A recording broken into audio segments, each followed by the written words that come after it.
in his Hebrew Israelite identity, which kind of warranted this view in his mind that anyone who is an Israelite is by necessity a kind of victim of Gentiles, and that there is a fundamental Jewish identity and Jewishness that transcends one's own comportment and behavior that always makes the non-Jew or the non-Israelite the enemy or evil by virtue of the fact, or the victimizer or oppressor by virtue of the fact purely that they're not Jews.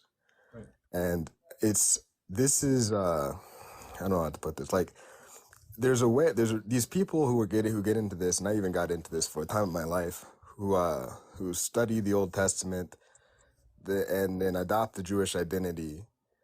There's this proclivity to, like, they do it very naively. They do it very without much reflection, and it comes off very coarse.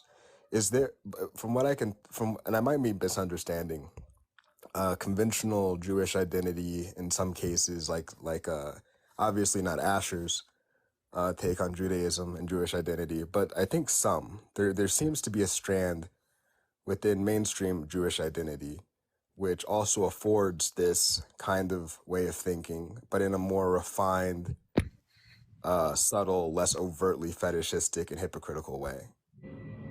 Okay. Is this accurate Yes. assessment? Yes. The idea that every time Israel suffers is because of the Gentiles is an idea ingrained in Kabbalistic Judaism.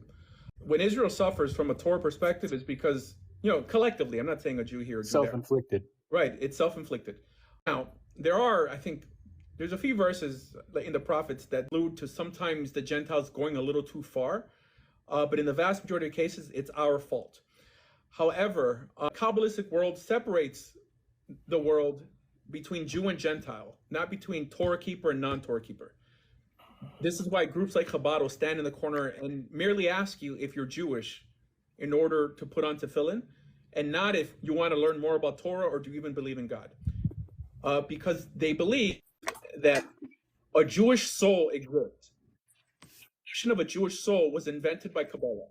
Not the notion of a soul, right? We all have souls, but the idea that there is inherent Jewish souls versus Gentile souls was something invented by Kabbalah, made famous by the Arizal.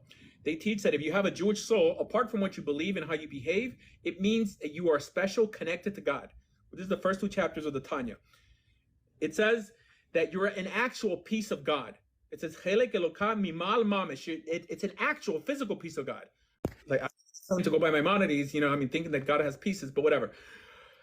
They teach that the soul of the Gentile comes from the unclean klipot, from the sitra achra, from the unclean worlds, and it's on the level of an animal.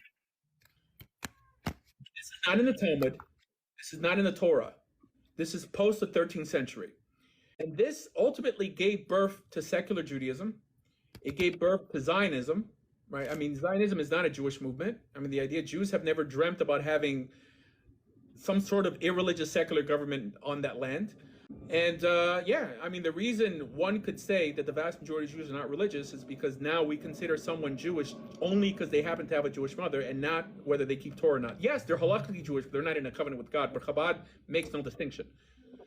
It definitely adds some insight into this intuition that I had, that there is that the attitudes of certain Hebrew Israelites are not entirely foreign to the mainstream sort of some mainstream attitudes in Jewish identity and Jewish thinking. Consider the way that they do it is extreme. Where they picked up how Jews behaved with them in Chicago and in New York and flipped it around.